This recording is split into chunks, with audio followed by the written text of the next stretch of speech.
In other wild headlines, before I plunge into all the really serious news here today, NASA has come out and said that humans will prove we are not alone. How many times did NASA find what they believe are the skeletal remains or the imprint of microbes on Mars? And how many times did they then retract it later, saying it wasn't? Look, I don't believe we're alone in the universe. Let's be clear about that. Obviously, ladies and gentlemen, we're not alone on this planet. There's a lot of things going on heaven and earth that we are not privy to. Just look at all the ancient writings. They all mirror each other across the globe. There's definitely some things going on here. We're not in Kansas, ladies and gentlemen. We're in deep space. Humans will prove we are not alone in the universe, CBS News, within 20 years. The word is, and you can research this with the SETI system, the high-powered radio telescopes that they've had up since the 70s, that they've gotten a lot of transmissions that are not of naturally occurring space chatter coming out of planets and suns and black holes. And let's just hope that whoever's listening is nice. And, of course, I would venture to say that in the Bible it talks about these entities that aren't visible to the eye but are right there around us. And of course, that would fit into the fourth and fifth dimension equations that are out there. And again, I don't mean to go off into the speculative realm here today. When you've got the Pope saying there's aliens and that, that they're prepared for them to come, and you've got NASA saying get ready, and then there's all the original moon footage that didn't get released till later with a whole string of different astronauts saying that their ships were followed by other craft, and then NASA ordered that information suppressed. There's obviously something going on. And again, I've talked to Buzz Aldrin privately, and I've talked to Buzz Aldrin on the air, and Buzz Aldrin's assistant is a listener and did get Buzz Aldrin, second person to walk on the moon, on the show. And then there was quite a freak out after that happened. And he is not coming back on the show.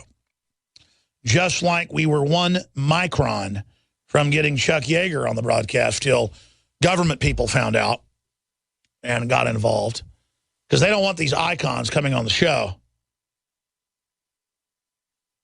But expanding on that, I have told part of the story about Buzz Aldrin. And the only reason I tell this again is because it's so fantastical. I'm out in Hollywood, and I'd already interviewed this person before, Buzz Aldrin, and the phone rings, and this Hollywood star's house I was at was going to be going to dinner with him in a couple days. And I was invited, but I couldn't stay in town. I had to come back. I wish I would have gone now. And they're going to dinner, ended up being on the news. It was on TMZ, to a steakhouse a few days later. And this was about a 30-minute conversation on speakerphone, sitting out over the Hollywood Hills in the classic Hollywood setting with the big pool and the butler bringing, iced tea. Just Matrix-like bizarreness. And I'm sitting up there, and the Matrix-like weirdness is that Buzz Aldrin's on the phone, speakerphone, on an iPhone. It was like an iPhone 1. And he's conversing with this Hollywood star. And I chime in a few times. And he's saying all this wild stuff off record. And then he says, by the way, the Indians in a few months are going to crash a probe into the moon, and they're going to discover water. Of course, we really discovered it there, but weren't supposed to release that info, but just be waiting for that. Folks, it wasn't in the news yet they were going to crash a probe in. And I'm thinking, Buzz Aldrin's nuts at this point. This is how naive I was even then. Okay, about a month later or so, they announced they're going to crash a probe in. And then a couple months later, I'm walking through an airport, and there's USA Today with the cover Indians discover water by crashing the probe in, and then it sent up the ice crystals. Another probe, that dropped that probe, flew back by and picked up the ice crystals. There's the headline, India's first lunar mission finds water on the moon. But when Buzz Aldrin came on the show, he goes, we need to land a probe on Mars's one moon, and there you'll find the monolith. And it was probably put there by an advanced intelligence. And that's all I can tell you. Then off air, I'm like, come on, talk more about it. He goes, no, that's all I can say. That's all I can say. And then I have this conversation at Charlie Sheen's house with him. And I mean, it's Buzz Aldrin, folks. A guy that punches people out that says he didn't go to the moon. And of course, I knew Raymond Teague. He died, I guess it was earlier this year or late last year. What a sweetheart he was. He was on the main Mars mission. Main moon missions, ran the RCA cameras on the moon, ran the Skylab cameras, the space shuttle cameras. He was mission 1 command. He said, no, we were there. But then he said, I can't tell you the other stuff. It's just you're dead on. It's more advanced. So basically, they've got Tinker Toy missions that they show you, piggybacked with real missions on top of it. And that's what Dr. Bob Bowman, who died about a year ago, nuclear physicist, fighter bomber pilot, Vietnam, just another amazing individual. That's exactly what he said. But the monolith, and again, I don't know why I went off of this with all this important news today. It's just that I see the story up on drudgereport.com. It's also up on Infowars.com. NASA, humans will prove we are not alone in the universe within 20 years. Well, whether it's a blue beam psyop or whatever it is, maybe it isn't true. Maybe it's a psyop. Ronald Reagan, the Pope, they've all been saying, outside aliens will unify us and the rest of it. Kissinger said that for world government. They have UN studies about it.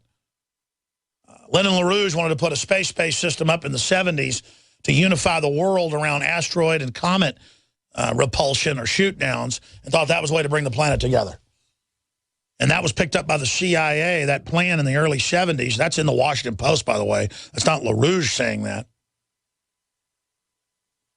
And it was actually the cover then to put up space planes with a global decapitation system to decapitate state leaders in 1 hour was the plan back in '79, with over 100 of these space planes with DU Sabo decapitator weapons. Again, they can shoot, let's say your base is 2 miles under a mountain, because you can't be 2 miles under sea level because it gets 150 degrees down there. You got to be under a mountain that's a couple miles high, and then it's 65 degrees. Don't need air conditioning, don't need heating. And they can shoot 2-3 miles right into a mountain with the stuff they had in the 70s. Right through granite with a DU weapon. But there's so much kinetic force that it creates a multi-megaton explosion. And then they throw it in your face with movies like Last Starfighter, where the aliens come in with the meteor guns.